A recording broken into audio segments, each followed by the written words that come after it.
This podcast is sponsored by nobody.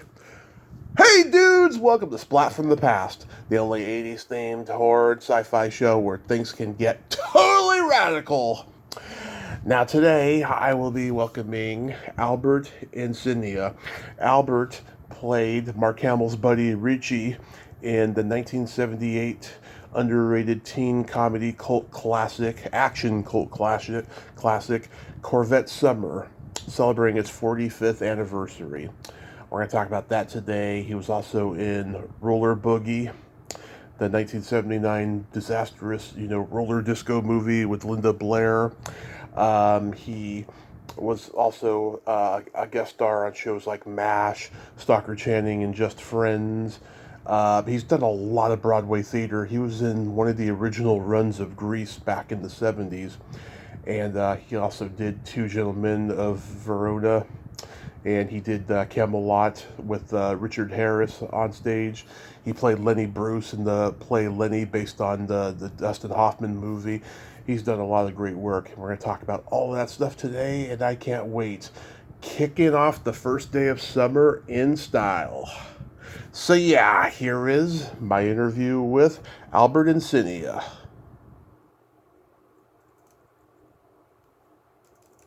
Hey Albert, welcome to the show. How are you today? I'm very well, thank you. How are you? I am fantastic. This is such a great honor. Thank you for taking the time today. Oh, that's so nice of you to say. So, going back in time, did you gravitate toward acting early on in your childhood?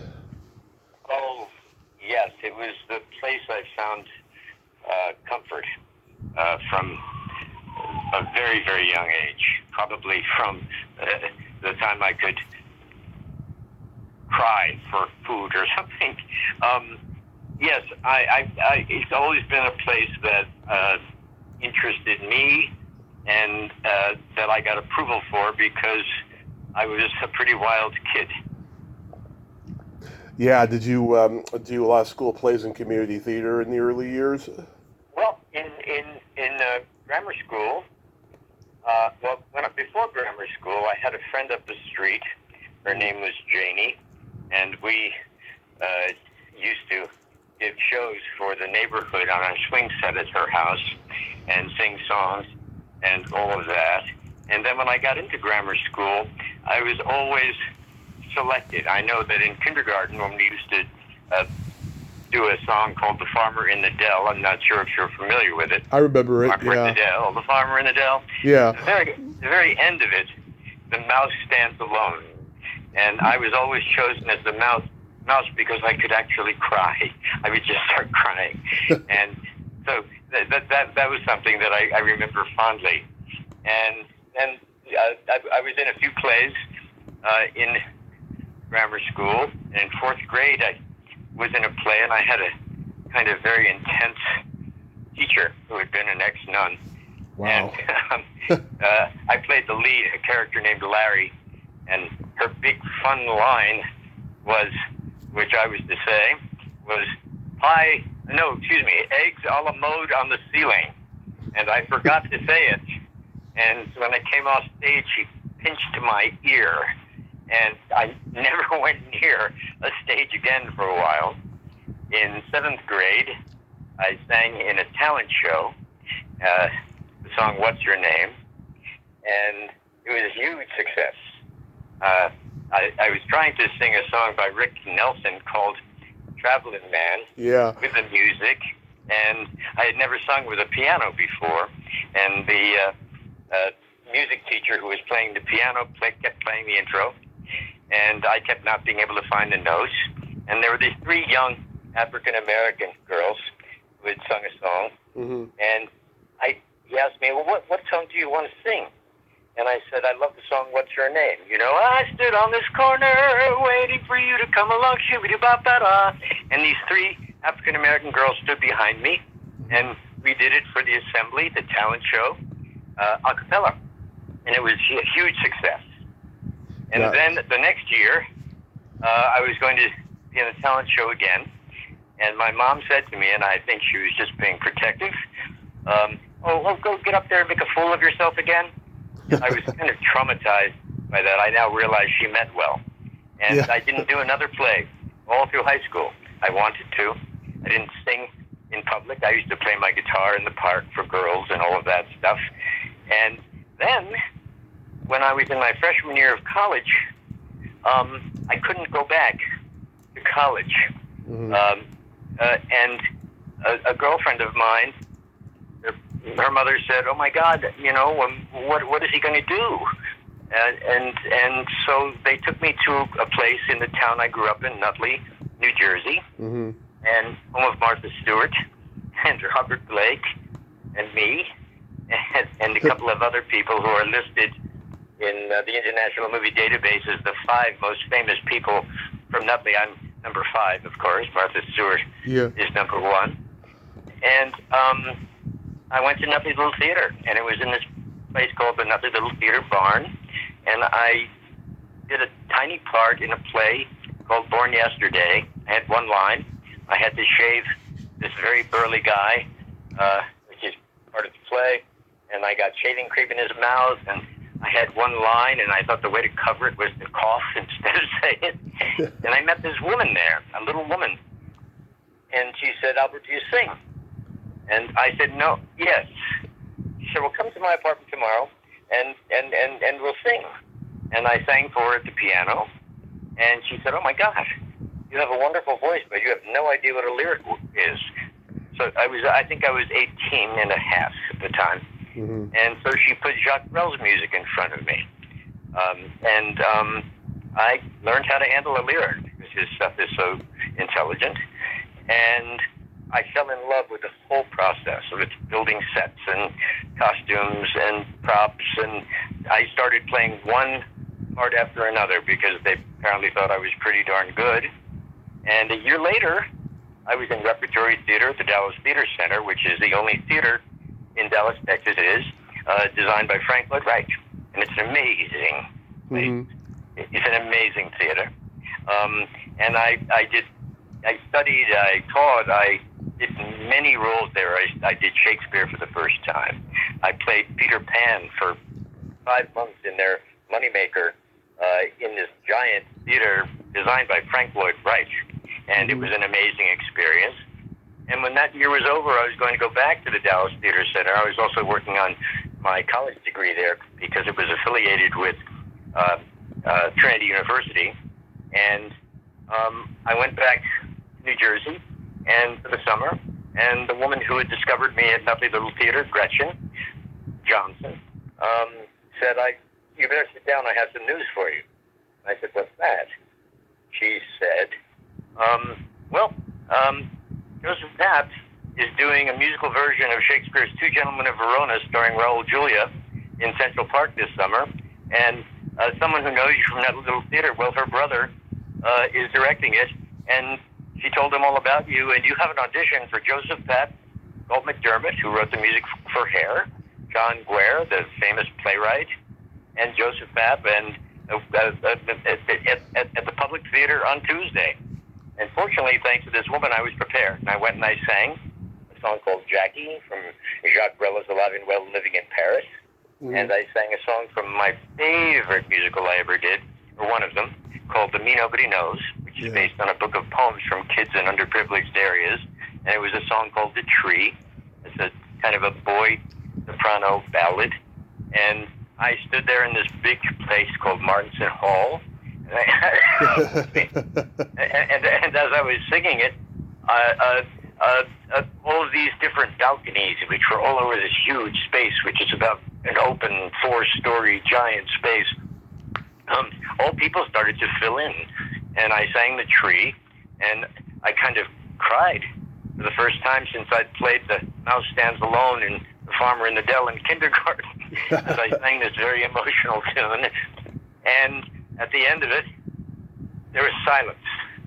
And I looked at Walt McDermott, Joseph Papp, John Guare, and I said, "Oh, I'm sorry if I sounded a little hoarse."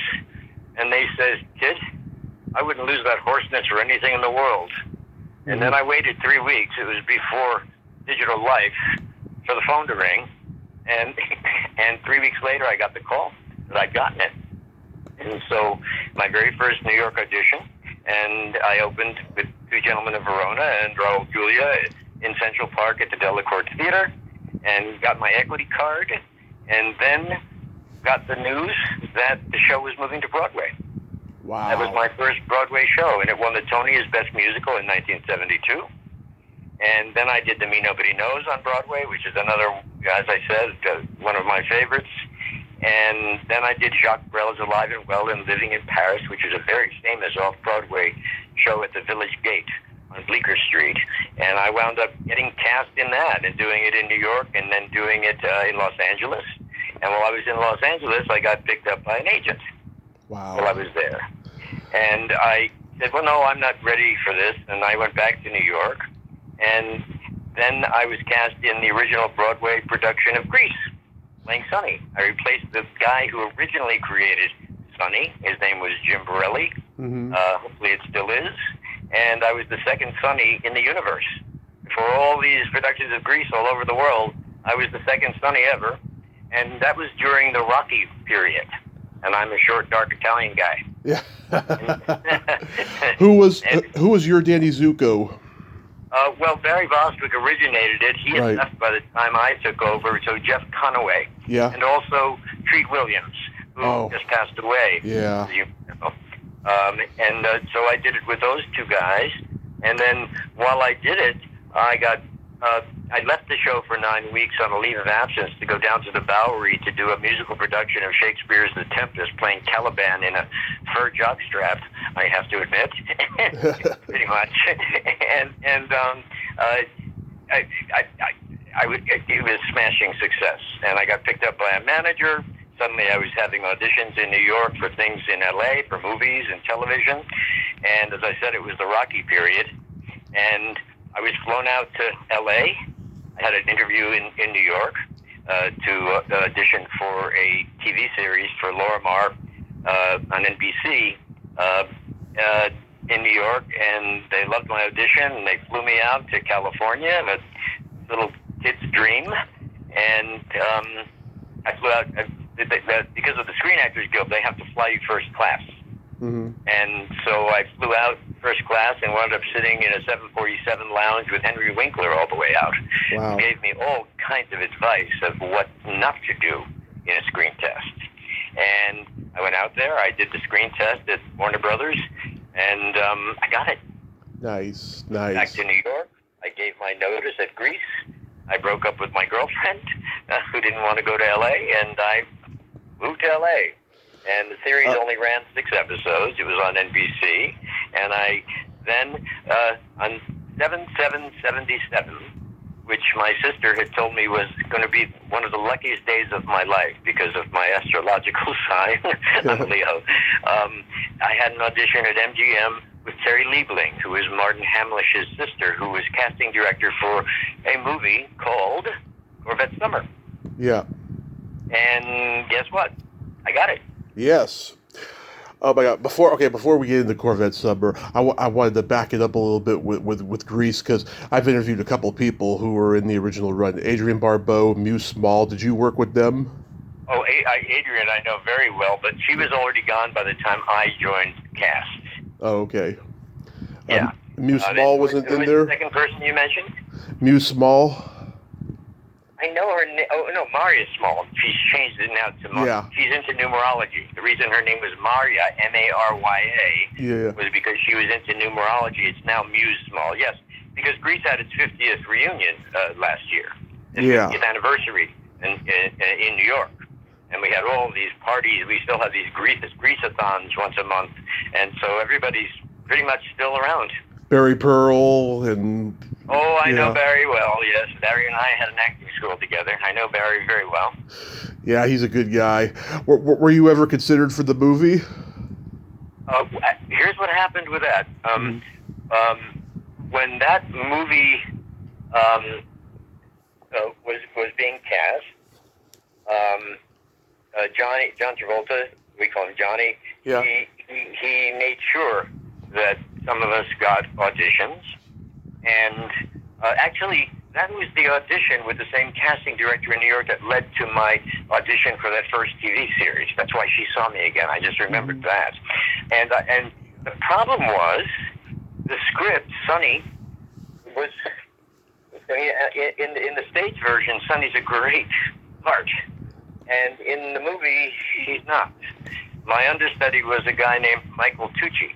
Oh yeah, who was kind of overweight and more of a character type than I was. And as a matter of fact, when that was happening, that's when Corvette Summer happened. And Corvette Summer was, we'll talk about that, as you said, a little later, but I really didn't want to do this, and I wasn't really right to play this kind of clown that they had turned Sonny into in the film. But the film doesn't have the 50s documentary feel of the original production of Grease. The original production of Grease I kind of call a hair of the 50s. It's almost historical and documentary-like, and they removed some of the greatest songs from the film. And if I had had a choice at the time between that and Corvette Summer, I would have chosen Corvette Summer, to be honest with you. Of course, my residual checks would be a lot different. Yeah, of course. Yeah, so that's kind of what got me to L.A. in the first place, and that's how I got to the audition for Corvette Summer. Well, by the way, what was the name of that 6-episode series? Last Chance. Last It was for Lorimar, and it was on NBC. And we filmed at the Burbank Studios, and the exteriors we filmed at a ranch out in the Santa Monica Mountains that was owned by Bob Hope. Interesting. And my character's name was Angelo D'Angelo. that's the Stockard Channing and Just Friends one, right? Well, after I did Last Chance, we did the 6 episodes, and my should I say this? Go ahead. Can't say it. No, well, I was going to say that I got totally ripped off. When you sign a contract, a memo to do a TV show, before you even shoot the pilot, you have to sign a contract for 7 years, which is negotiable later on. And you have something called a guarantee, which means you've signed to do 12 episodes. And no matter what happens to the show, even if you just shoot the pilot in 1 episode, you still get paid for all 12 episodes. Well, I only got paid for 6. Oh, wow. I didn't realize until years later that someone representing me who had power of attorney had taken all that money from me. Wow. Crazy. Yeah. Crazy. Yeah. But you know, when you're younger, when I was younger, I was so grateful to get, the work and the recognition, and that it was actually happening, and being driven through those gates at MGM in the back of a car, and filming and all of that you just don't question anybody. Say, yeah, sure. You got my social security number? Sure, you can have it. That's the way it was. But that's a long time ago. Yeah. So Corvette Summer, I used to watch this movie on TBS Superstation or TNT during those long summer nights back in the day when I was a kid in the 90s. It became like a cult movie of my childhood. How did you get cast as Ricci? Did you have to audition for Matthew Robbins? No. Well, first what happened was, that was, as I said, it was right after the Last Chance, the series ended, and we weren't filming anymore. Right. And my manager called me, and they said that Terry Liebling, who is a casting director, Martin Hamlish's sister, wanted to see me at MGM for a movie called Corvette Summer. So I went to the audition on that lucky day, 7/7/77, and it's funny the things that stay in your mind, isn't it? Hang on, I've got to turn off my phone ringer. I just got a text message. I hope it didn't disturb you. No. So anyway, so I read for her, and she liked it very much. And then I read for Matthew Robbins, and I remember when I walked into his office, he said, "That's exactly what I'm looking for," before I even said a word. And I really liked the script. There was a huge scene between Mark Hamill and me. Not that there aren't some existing in it, as you know about Richie. I mean, whatever his name was.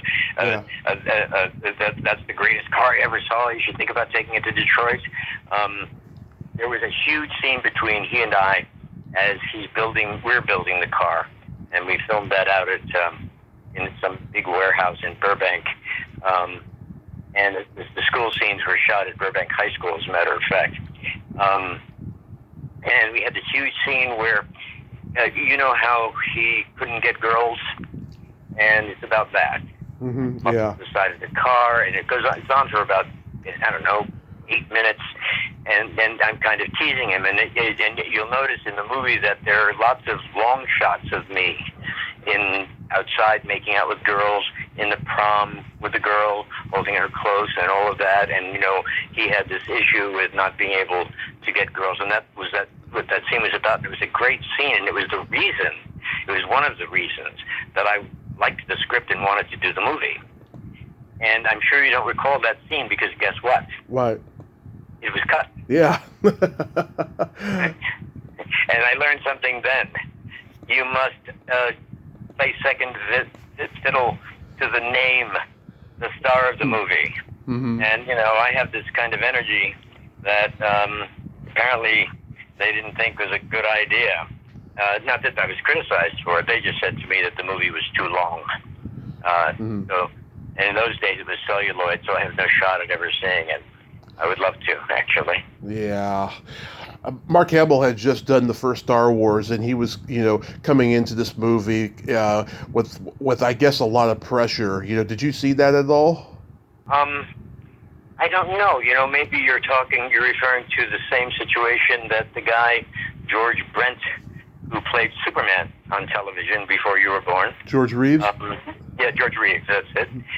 The original Superman. Yeah. He wound up committing suicide. Yeah. Because after he was known as Superman, he couldn't get any other roles. Mm-hmm. Because everybody saw him as Superman. And I think that's probably what you're referring to in terms of Mark. No, I don't remember ever having that discussion with him. I just know that he didn't want to get stuck in a TV series for 5 years. And wound up doing Corvette Summer. Yeah, George Reeves. I had this joke in my stand-up act where I said, yeah, George Reeves wanted to do Shakespeare. He didn't want to wear his underwear over his tights anymore. Right. He was so out of it. Exactly. Well, I mean, there were many Supermans, but he'll always be Superman to me. But it was very tragic what happened to him, and I think what you're referring to was there kind of similar pressure on Mark, and there very well may have been. Once you're Luke Skywalker, what are you next? Exactly. And I don't think Mark worked for a long time after Corvette Summer. Yeah, not until the next Star Wars movie, probably. Right, except for those, and then he did The Elephant Man and came to New York, which I saw, and he was very good in. He's doing a voiceover for something these days. I'm trying to remember what it is. There's something he does a voice for. I don't remember what it is exactly. Yeah. But that's very interesting. He's a really, really nice guy. Yeah. How wonderful was Wendy Jo Sperber? Wendy, yes. She was kind of my mate in the movie. One of the guys, building the car. And she was lovely. A lovely, lovely young woman. It's a shame she passed away so young. But, she was really sweet and nice and professional. Danny Bonaducci was fun and nice and professional. I really can't think of any negative experiences I had in that movie, except the one thing I do carry around with me and talk about from time to time is how they cut my big scene that I took the movie for. When I was hot then, and so when they offer you a script, you want to make sure that it's the right property for you to be working on, and that scene is what drew me over the line to do Corvette Summer, and it was cut. What are you gonna do? I love that seedy vibe of 70s Nevada. It was so much more authentic and not like the tourist attraction that Vegas is today. Oh God! Well, everything's that way. I mean, I don't know where you live, but L.A., for example, is not the L.A. I knew. Yeah. I I wound up living out there for 7 years because then after Corvette Summer, I got the Stockard Channing series on CBS, where my character also was named Angelo D'Angelo, which I find very curious. That was kind of fun, but I was really dealing with some star mentalities in that production, and Stockard's husband was the executive producer. So, you did what they wanted you to do. Biggest direction I got in that show was just be Italian. Italian. Did you meet Annie Potts during production? Annie what? I'm sorry? Annie Potts? Oh, Annie Potts. Let me tell you something. Mm-hmm. I loved her in Corvette Summer, and I'll tell you, I watched the show Young Sheldon mm-hmm. because she plays the grandmother on it. Yeah. And I can watch her all day and night. I think she's really one of the most marvelous actors I've ever worked with. She's great. She's terrific, and I loved her in Corvette Summer. Corvette Summer was very lucky to have her. Very lucky, yeah. I can't imagine anyone else in that part. No, I never even thought about that. Yeah, it's true. Were you in Rush It? I was. That was my first movie. When I first started acting, I was 18, as I told you, 18 and a half, and I started taking an acting class at HB Studios on Bank Street in New York on Saturdays with Bill Hickey. I don't know if you know who he was. Oh, yes. Prizzy's Honor and so many good movies, yeah. Yeah, he was my first acting teacher. And while I was there, the same thing happened to me there that happened to me at Dudley Little Theater, which is a woman. Her name was Alice Spivak. She only passed away recently. Oh, yeah. Took an interest in me and started getting me jobs all over the place. I did a job I didn't even remember which was called Being Al Pacino. It's not even on my resume, where I played Al Pacino in all these long shots where he gets mugged and things like that on Central Park West, and then she got me voiceovers and all that, and then she got me the film called Rush It with Tom Berenger. Judy Kahn, who I just interviewed. Oh, yeah? Yeah, I liked her. And we played these bicycle messengers. And I actually, to be honest with you, I liked me probably in that movie more than in any other thing I ever did, any other film I ever did. I really liked me in that movie. Mm-hmm. I would just appear from time to time in these vignettes on my bicycle delivering messages. It was that bicycle delivery in New York was huge then. I mean, it's huge now, too. You've got to be careful driving that you don't run somebody over because there are bicycles everywhere and they don't stay in the bike lanes and they go the wrong way and all of that. Yeah. But that was a big deal back then. They were delivering, paperwork and things like that on bicycles, and I liked that movie. That was my first movie. After the Stockard Channing series, I was cast... I was represented by ICM in those days, big agency, as you know, the second biggest. And I was cast with Linda Blair in a movie called Roller Boogie. Yeah. Which is it still runs in New York a lot. Oh, yeah. And I was originally cast as the lead character opposite her because the character was supposed to be a guitar-playing singer. And what happened during that casting period was suddenly this whole roller skating craze happened. And so they decided to change the leading guy into a skater, Jim Bray. Mm-hmm. And I wound up doing, the next notch down, playing Gordo. Mm-hmm. And I hung out with Jimmy Van Patten, Dick Van Patten's son. We played buddies in that, and we hung out all summer. Not one of my favorite movies, but we certainly had a good time doing it. Yeah, I've talked to a few people from it. Stoney Jackson, he's a great guy. Yeah, I like Stoney. And Lorraine Landon, I don't know if you remember her. She was that skinny blonde chick who was a featured skater, and later she became like a B-movie action star. She did that Sword and Sorcery epic Hundra and stuff, and she was one of the stewardesses in Airplane 2. Yeah. Yeah, I remember her. I've heard mixed things about Mark Lester. What was your experience working with him? As far as directing is concerned, obviously he got the job done. I mean, there are certain takes and points of view of the camera and things when I see the movie or clips from it, which I have those on my website, that I think could have been done better. I think it's hard to describe. I think he kind of thought he was in a bit above his head. And it was an odd movie. I'll be honest with you, I was kind of glad when it was over. It went on for a very long time.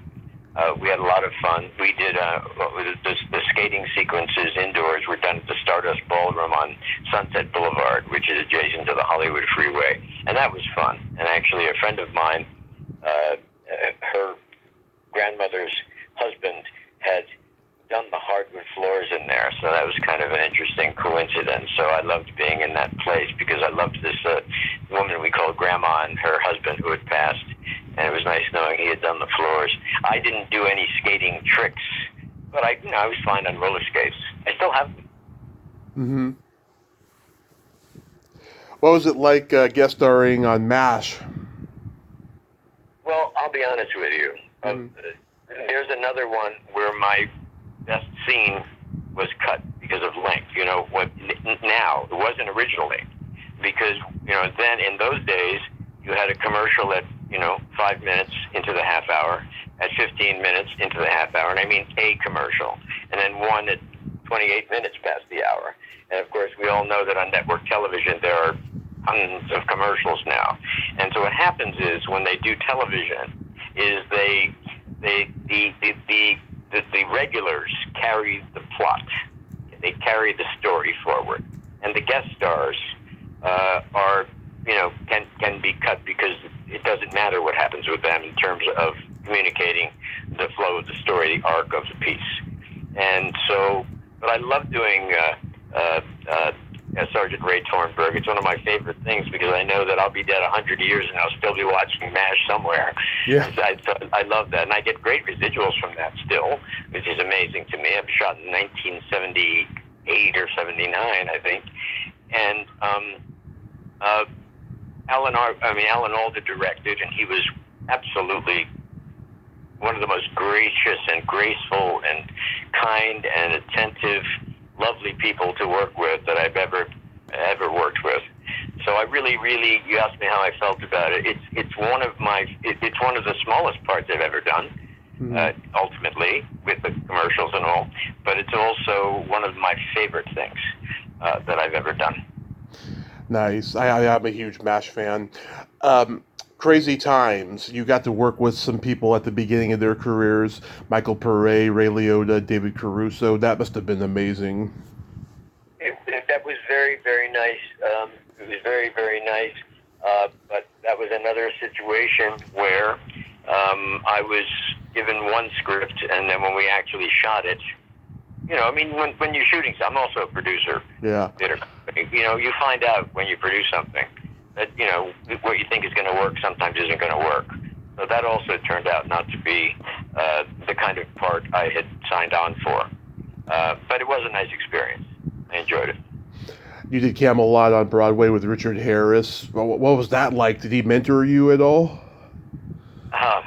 That's an ironic question because when I have a few glasses of wine at parties and get-togethers, I am famous for my Richard Harris stories. It was after Roller Boogie, yeah, and that was Dr. Channing and all the things we've talked about in Hollywood. I'd been in Hollywood for 6 years, and I really missed New York. And one day I got a call from my agent, ICM, and they said they want to see you. Actually, Grease was having it was still running, and it was the longest running show on Broadway at the time. So they had this big gala thing, and they flew all of us in from Los Angeles, we were all in Hollywood because the work had dried up in theater, etc., and film and TV, and never really was happening other than soap operas and TV back in those days. They flew us all back, and we stayed at the Americana Hotel, and we had all these big Grease gala parties, and we all appeared at a performance of Grease. John Travolta was there, everybody was there, and Mary Bostwick was there, and they flew us all back to New York, and we were there. And while I was there, I got a call that the director of the revival of Camelot at the Winter Garden wanted to see me for the role of Mordred in Kovac. And I thought, little old me, I'm going to play Mordred. So, but I did. I went to the audition, and I had a brilliant audition. They didn't make me do very much. He just basically wanted to look at me. And I sang a little of a Brel song with an English accent, and they didn't have me read or anything, and I got it. Nice. And then we took right after I opened, and I was supposed to originally do it with Richard Burton. And as I was about to get ready for my first rehearsal with Richard Burton and Frank Dunlop, the director, Richard Burton hurt his back, and he never came back, and they had to replace him, and they were going to replace him with either Sean Connery or Richard Harris. Richard Harris, of course, had done the movie with Julie Andrews, a very successful movie. So they cast, for whatever reason, Richard Harris was cast. I had my first rehearsal with just the director, and I just said, let's just, get on with the work here. And then I met Richard, and he gave me 4 hours of rehearsal for Broadway. 4 hours of rehearsal. And because that's who Richard was. To be honest with you, my feelings about Richard Harris, I'm so happy. I mean, I'm so selfishly delighted that I got to spend, over a year. Yeah. More like a year and 3 months on stage with that brilliant, wonderful actor every night. He and Burton approached King Arthur differently. Richard Burton played King Arthur as a man who was born to greatness. And Richard Harris played it as a man who had greatness thrust upon him, which is, if you think about that, an entirely different ballgame. Right. It really, really is. So anyway, one night, Richard said, I don't know, I think we were in Wolf Trap in Washington, because we toured, before it came back to the Winter Garden. And we were in all those cities, sold out every night. And because, everybody had seen the movie, and they wanted to see him. So one night, we were getting ready to go to Wolf Trap. We were already there, which is in D.C. It's an indoor-outdoor theater. And he said to me, Mordred, he called me Mordred. Yeah. Mordred is such a wimp. And I said, what do you mean? And he said, well, you're Arthur's son too, and you have no courage. When I meet you, I appear briefly in the first act. When I meet you in the second act, and I walk up stage, and then I say, Mordred, I shall make you a knight of a round table, and then I turn around and I catch you in the throne, because while he was walking up stage left, I was coveting the throne, I was stroking the throne, and I finally dare to sit in it, and he turns around and he catches me. And he's way across the stage, all the way up stage, and he has this giant scroll behind his back, and it's got a big wooden napkin ring type thing in the middle of it. And he turns around and he catches me. And he said, every night when I catch you and I walk over and you slowly get up and I walk over to you and you just kind of lose all your body language and you kind of almost bow your head. He said, I was thinking, Mordred, you're Arthur's son too. Where's your courage? Be a little defiant. So my prior Broadway play had been Grease. Okay? Yeah. And so one afternoon at Wolf Trap, and my mom and my sister happened to be in the audience. I thought he wants me to be defiant, I bet, because if you had to do what he told you. He wants me to be defiant. So he walks up stage, Mordred, I shall make you a knight of the round table, and he turns around and he catches me in the throne. And he stares at me. In fact, that stare used to be the critics called it electric, or a critic called it electric. And we would pause so long there with this electric stare that we would throw the orchestra into overtime. So they kept telling us we had to shorten it. This is a very long show, 3 hours there in overtime. And he slowly walks toward me downstage, right, with a scroll with a napkin ring behind his back. Yeah. And I stood up, and I thought he wanted me to be defiant. And so I kind of made a gesture. Yeah. And it was almost like a Grease gesture, like, fuck you, King Arthur. Mm-hmm. Excuse my language. And he, instead of walking up to me, he walked right past me, and he took the scroll from behind his back, and he whacked me with it in the face and walked off stage. In fact, I only just realized that he didn't intentionally mean to hurt me. And so he walked off. And then, right then, is when the intro starts to that wimpy, simpy song I have to sing, the 7 deadly virtues of Scotsy little traps of no money. I never was crazy about doing that song. And so I get up and the intro starts, and I start to sing the song, and I feel something warm running down my cheek, and it was blood. It whacked me with the blood. And so I sang the whole song, and I could hear my mom out there saying to my sister, oh my God, do people know he's my son? And all of that. And at the end of the song, the audience didn't know whether they should clap or not. I mean, do you clap for a bleeding actor at the end of the song, or don't you?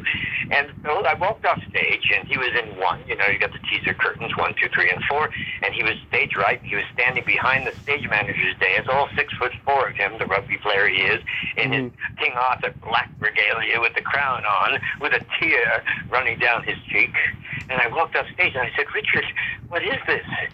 And he looked at me with a tear running down his cheek, and he said, Arthur would have beheaded you. And I said, Richard, this is a play. And then he upstaged me for 3 weeks. And we had this upstaging war going on for 3 weeks. To the end where I would actually run off stage and yell, fuck you. And we had a kind of a war going on. And then he was also beautiful. He when we were in St. Louis, one night he took me in his limo, which he always had, you know, a case of $1,500 bottles of 1952 Dom Perignon in the trunk, and we each had one in our hand, and he was 6'4", and I'm kind of not 6'4", and so we stood in this mud under the gateway to the Way Express Arch, up to his ankles and up to my chest, and he was beautiful and encouraging and thoughtful and appreciative and wonderful, and it was really almost romantic, though it's not. I mean, it wasn't, and we had beautiful experiences like that too. So he was kind of schizoid that way. He could be really childish. Yeah. And he also had a fatigue issue going on. Mm-hmm. So there were times on stage where he would just plop down in the throne and say, "Take it, Margaret." I mean, I'm supposed to improvise Camelot? How do you improvise classic like Camelot? You know? Yeah. Yeah. But that's my Richard Harris story. In fact, I've been walking around my house just now doing it all, and the movement is part of the story, so I'm sorry to bore you. No. It's great. I love Richard Harris. You know, he would go on the Tonight Show drunk and tell great stories, you know? Yeah. Yeah. He would tell everybody he didn't drink or do anything like that he just had hypoglycemia. But guess what? But no, I treasure having gotten to, co-star with that man. And he always said something to me that really helps me. For example, last night I had to do a performance of a wonderful play where I play Euripides, and I wasn't feeling well yesterday. I didn't sleep well the night before because all this other stuff was going on. Oh, and sorry. And I felt terrible, but he helped me yesterday, and I was wonderful. He said, Mordred, he used to say, Mordred, you're always better when you're tired or sick. So I always think that when I'm not feeling up to the game. Mm-hmm. And that's what I thought yesterday is my warm-up, as a matter of fact. That's great advice. Then you played Lenny Bruce on stage. Yes, at the Matrix on Melrose Boulevard. Bill Devane owns that theater. And that was wonderful to play him. And I was studying with Milt Katselis at the time, who was a Greek, of Greek descent, and I've studied with a lot of great teachers, but he was amazing. He directed Butterflies Are Free on Broadway and the movie. I've interviewed many of his students, I'll tell you. Yeah, and he was a protege of the Kazan. Yep. Last year, I did a play. I started a play last year in New York called The Un-American, which where I played Ilya Kazan. It was about the House Un-American Activities Committee in the blacklist. Party. Yeah, and I, Kazan had given the names as communists when he was of many actors from the Actors Studio, but it was called the Group Theater then. And I played that last year. One of the few short reviews that I've memorized. Mm-hmm. Ilya Kazan's legendary alienates, combativeness, and complexity are authentically channeled by the magnetic Albert Insinnia. Now, wouldn't you memorize it if that was a review you got? Yeah. I liked it a lot. And so I was studying with Milton out there, and I don't know why we were talking about him. Oh, because you played Lenny Bruce. Oh, that's right. And I met this very wacky actress in his class. Her name was Feather Austin. Mm-hmm. And her claim to fame is that she had starred in an East Village production in New York of a woman called Women Behind Bars. And she was kind of a Warhol type. Yeah. And she asked me, she had been offered by a producer and a director to do Lenny at the Matrix Theater. And I agreed to do it. And I really loved doing that. And Milton, I know why I was talking about him, because he was allowing me to do some scenes from it in his class. And he said, what you're missing about Lenny Bruce is that he was an actor. That even if he was buying a hot dog, he was acting. Yeah. And that really, really helped me to play him. It was wonderful to play him. And a bit controversial in those days, too, by the way, because of the language. I know. I did stand-up comedy 10 years. I'm fully educated on the legendary Lenny Bruce. Yeah. Yeah. No. I am, kind of naturally a method actor. I naturally take these characters into my body and, kind of fall in love with them and find in me what I find in them, and it has there's a price you pay for that. It has an effect on you. Mm-hmm. And it was hard to do that run, but I'm glad I did it. So there's a long resume gap on IMDb. Did you just stick to theater, or did you leave acting for a while? Good question. What happened was, I came back to New York, and I did Camelot, and I was still with good agents with ICM, and I was doing a lot of off Broadway plays. I was doing some independent films. For example, one I starred in called Over the GW, mm-hmm. which got very nice reviews. I was doing some commercials and plays and things, and I got a phone call from a woman who was my girlfriend in high school. In fact, she was the girl I had taken to my senior prom. Mm-hmm. And I'd seen her once in 20 years. And after 20 years, she called me, and she said, Albert, I said, hi, how are you, and blah, blah, blah. And she was married, and she had 3 daughters, and she lived down the Jersey Shore. And her first husband had, how do I say this? Her first husband had become involved with somebody else and had left. And she said, my family's out of control. Now, I was pushing 40 at the time, and I wasn't a father or anything. And she was implying that I'd get to be a dad. So I went down there and met the girls, who I only later realized had some very serious abandonment issues that they hadn't worked through. Mm-hmm. And I basically felt very needed. It was a beautiful house, and it was on the water, and it was falling apart, and I'm kind of good at that stuff. My dad was a master carpenter, and I was concerned about these latchkey kids because my former wife, we were divorced last year, was driving from the Jersey Shore to Princeton to work every day, and so these young girls kind of had the run of the house, latchkey kid thing. And I didn't like what I was seeing. I didn't like what was going on. Everything was in a state of disrepair. My former wife said her family was falling apart. She was right. So guess what? I became a dad. And I went to back to school nights, and I fixed the house and all the rest. And I loved it for a while. But getting back and forth to the city to work became, a little difficult. So when your agent calls and says, you have an audition for this or that, and you say, I'm sorry, I really can't make it one too many times, that kind of ends that.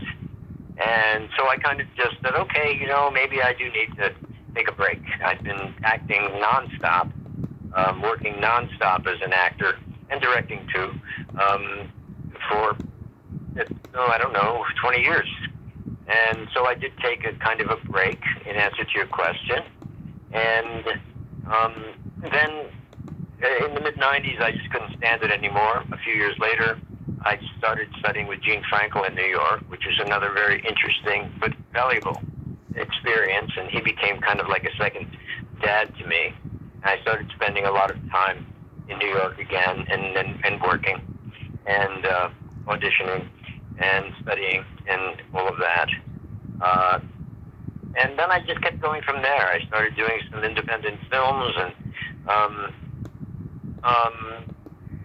didn't want to do any long-run kind of shows or tours because I was still, of course, very, very concerned about the family I now had taken so much responsibility for and with, and gladly. I mean, I loved going to back to school nights and all of that stuff. So it was really special that I got to experience that, having not had any kids myself.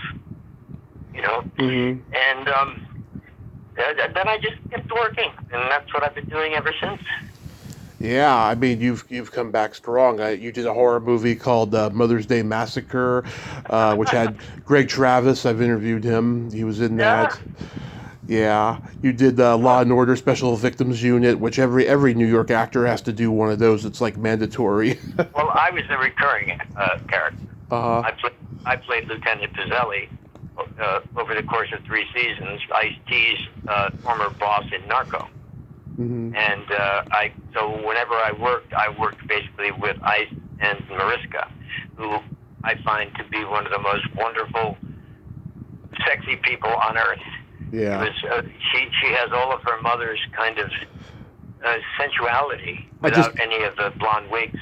Jane Mansfield was her mother. I just talked to her stepdad, Matt Simber, like last week. I tell you, two of the stories I tell mostly. One is the Richard Harris story with my scar. And by the way, I'm very proud of my Richard Harris scar now. Yeah. I show it to people. I've become an eccentric old actor. I show it at the Players Club.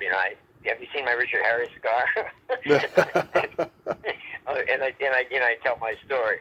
But with her, what happened was we were doing an episode called Strain, and I was doing an off-Broadway play called Trolls at the Actors Playhouse at the time, and we were doing 6 shows a week, and the theater was full of mold. We had all lost our voices.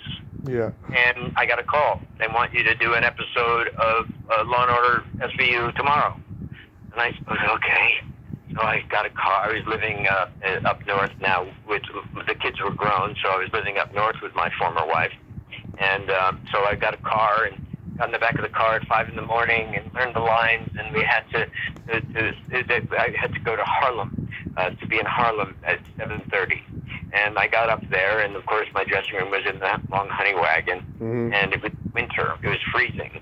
And we got up to my dressing room, and they said, okay, look, we got you here early because it might rain, and so we're planning on doing the exterior shots first, but if it rains, then we're going to do your scenes, the interior scenes.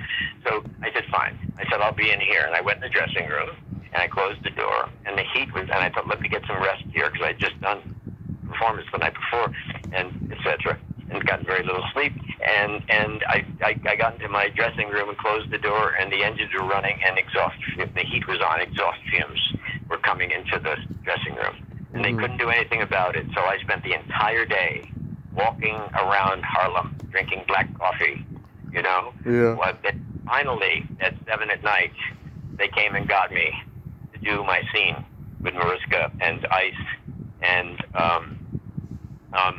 I was exhausted to say the least, and they took me into this giant gymnasium. And we walked into this giant gymnasium in this school, and I saw Mariska standing across the way for the first time, and it really kind of had an adrenaline rush. There's something about her, and I've been told that it's not unusual for men to react, I guess some women, to react to her that way. Mm-hmm. And I was standing there, and she walked over, and she said, "Do you want to do the lines?" And I said, yeah, sure. Just forgive me, I'm just really tired. And you know, in my profession, you don't want to make excuses, because the last thing you want to appear to be is high maintenance, or at least that's the rule of thumb. And so she said to me, "Why don't you sit down?" And I said, "Well, there are no chairs here." And she said to all of the crew, it was the last shot of the day, and they were going to be the last shots of the day, because someone did nearby school and offices. And she said, "Would somebody get this man a chair?" And all of them, mm-hmm. across this big gymnasium, just stood there. And Mariska Hargitay walked across the gymnasium a long way and picked up a chair without any attitude and brought it back and gave it to me so that I could sit down. And I thought it was the sweetest thing. And then we shot whatever we had to shot, walking down the hallway shots, the standard SVU Law and Order shots where you're walking down these hallways. And then we shot the scene in the office, where I had all of these convoluted speeches about the Fifth Avenue boys and the kids in the clubs. The episodes I did were always about drugs. So there's a lot of detail. And so then it was time to do my close-ups, and Ice-T was kind of like, "Well, can't we just do a pickup or something?" And the director said to Ice, "Yeah, you can go. We're just going to do Mr. Insinnia's close-ups." And so I stood there, and I had these monologues that were really, really complicated wording. The wording was very, very, very complex, let's say. And I was having trouble. I was so exhausted remembering the lines. And Mariska said, "Would somebody get me some poster board and a Sharpie?" And she herself wrote down all of my lines. And these are like 2 big paragraphs. Yeah. And she stood behind the camera and with them across her chest so that I could successfully do my close-ups. And I got to tell you something. I thought it was one of the most beautiful things I'd ever experienced. So that's my Mariska Hargitay story. I loved her. And I enjoyed doing that show very much. All of the people, except for those guys who wouldn't get me a chair. Very, very, very nice, very helpful, and very talented on that show. But she's a special angel as far as I'm concerned. Real quick, what's the genesis of the Oasis New York Theater Group? Oh, that's my theater company. Mm-hmm. And it's a collaborative concept. I began it, I think, in 2010, when I started to just really, because I've been doing some stuff, and I really, really like, I've always taught. I have a company, which actually, an acting school that I actually began with Barry Pearl and Ed Begley Jr. in L.A. many moons ago.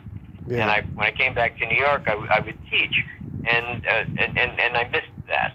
So I started a group, and because I met so many people, and which, as we know, it's kind of, everywhere. There are so many emerging playwrights everywhere in New York. Everybody, is submitting all kinds of stuff. And I said, why don't we do a thing where I don't have to actually teach an acting class? There's a lot of that going on. How about if we meet once a week, and we'll make I'll make everybody as important as the other. All kinds of theater people, all kinds of stage attitudes. And so we had directors and writers and stage hands and stage managers and designers, etc. And we'd meet once a week, and we would all, talk about our careers. It was almost like a group therapy thing, but it wasn't, negative like that. It wasn't negative. And then I would have different writers submit different scripts, and we would read these different scripts. And when I find a writer that I like, I then would do a very slow casting process, which is letting actors read different roles until we kind of find out how that happens. And I'm also a great believer that you don't rewrite a script until you've done some rehearsal with it with a director, so that you then find out what you can make work and you can't. A lot of these writing workshops, and I'm asked to read in these often, what that happens is writers all kind of talk about how, well, that's too repetitive and you need to cut that, and I'm a believer that you really can't know that for sure. And having worked, for example, with the Two Gentlemen of Verona with Raul Julia and John Quare and all of that, I realized that until you get into the rehearsal process, being led by a director, you can't really know script lines, what works, what doesn't. Then you start to do cuts and changes once you've tried it, and because you learn from those mistakes on your feet. Rather than a writer just sitting somewhere and doing it because the rules of writing say you can't be too repetitive, for example. And so I did that for a whole year with all kinds of theater artists, and I found a playwright I liked, and we did the process, and I wound up producing our first pieces of a playwright. It's got great reviews, and then, I didn't do it for a while because then I started doing a lot more acting again.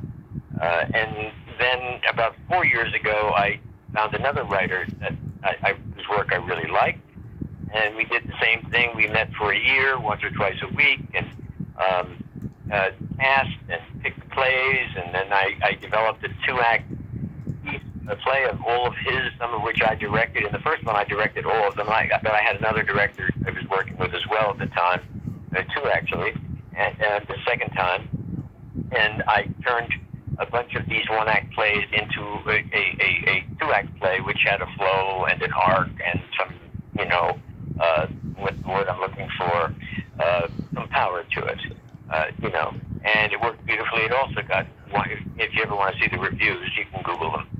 Just Google a piece of a playwright or piece of a playwright to oasis.ny, and we got physical sponsorship from Fractured Atlas, which is an umbrella, a nonprofit.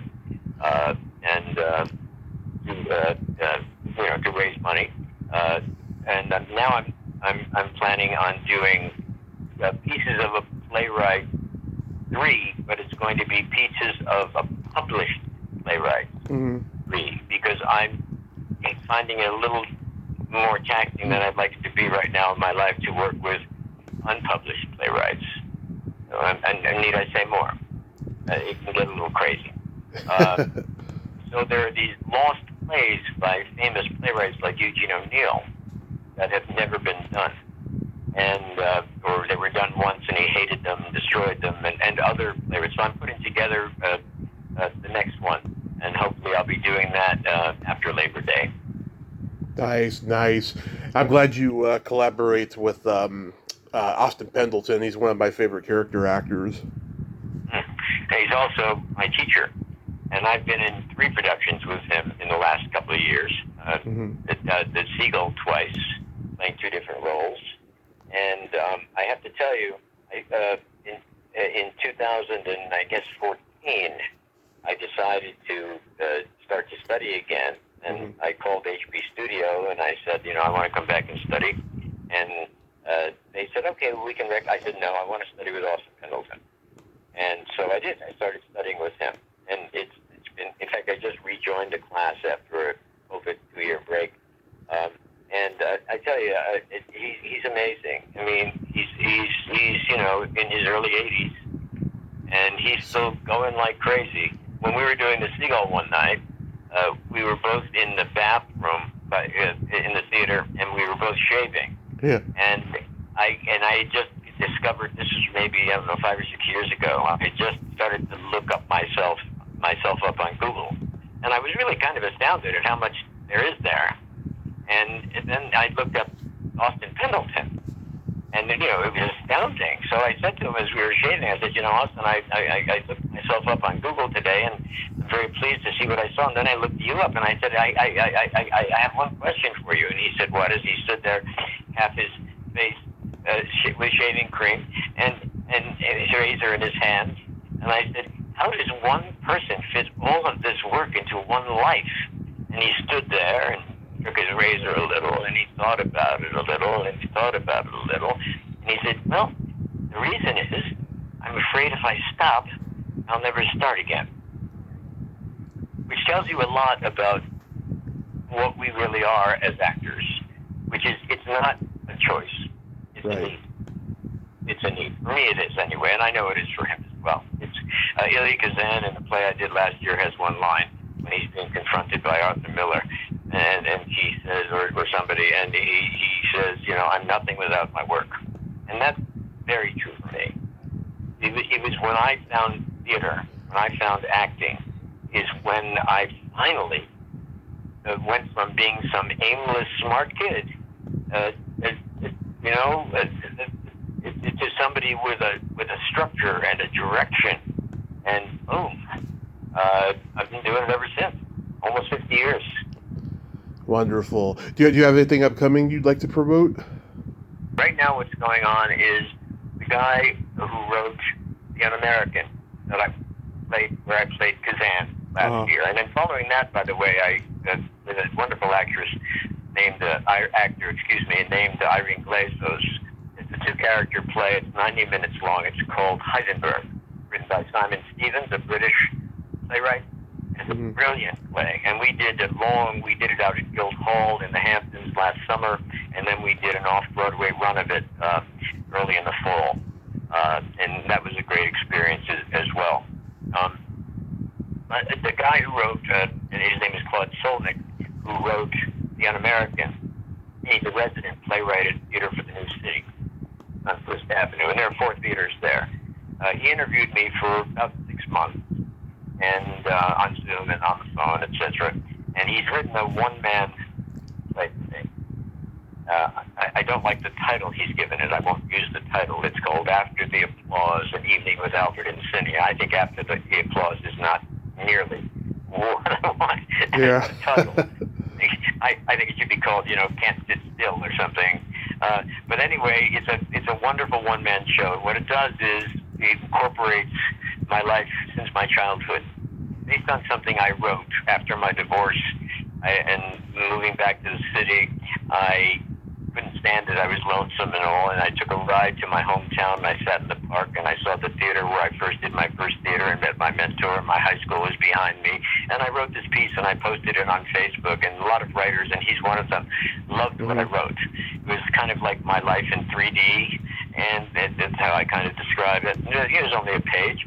Right. And so based on that, he's written me this one-man show, and it incorporates me, the person, my life, but also how then I became involved with my craft, with my art.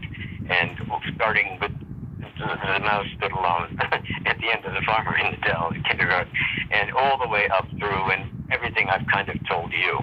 And it's also going to have, because I'm dying to sing right now, it's also going to have medleys of songs from all of the Broadway musicals and other musicals that I've done over the years. So we're working on editing it right now, and I'm hoping to do that sometime in the next year. Nice. Well, I hope that works out well for you. And I'm scared to death. What if nobody comes?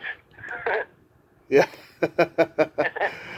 Well, thank you so much for coming on today, Albert. These were great stories, and I hope the projects, go well in your favor, and you have a great rest of your day, and be safe out there. Well, it's a pleasure to meet you. I mean, and I'm delighted that you contacted me, and this was, fun to do, and thank you for indulging me and letting me tell you my stories. All right. Well, thank you so much, and I enjoyed it very much, and thank you. Thank you. Thank you so much, sir. Have a great day. Bye-bye. You too. Bye-bye. Well, there you have it. Albert Insinnia. Ain't he a cool dude? Nice guy. Great stories. Wow, that is just total mind blower. A lot of stuff he was telling me, but I'm so glad we had this conversation today to kick off the first day of summer. Well, until next time, this is Tommy Throwback Kovac saying, there's no shame in living in the past, because the present sucks. Later, dudes.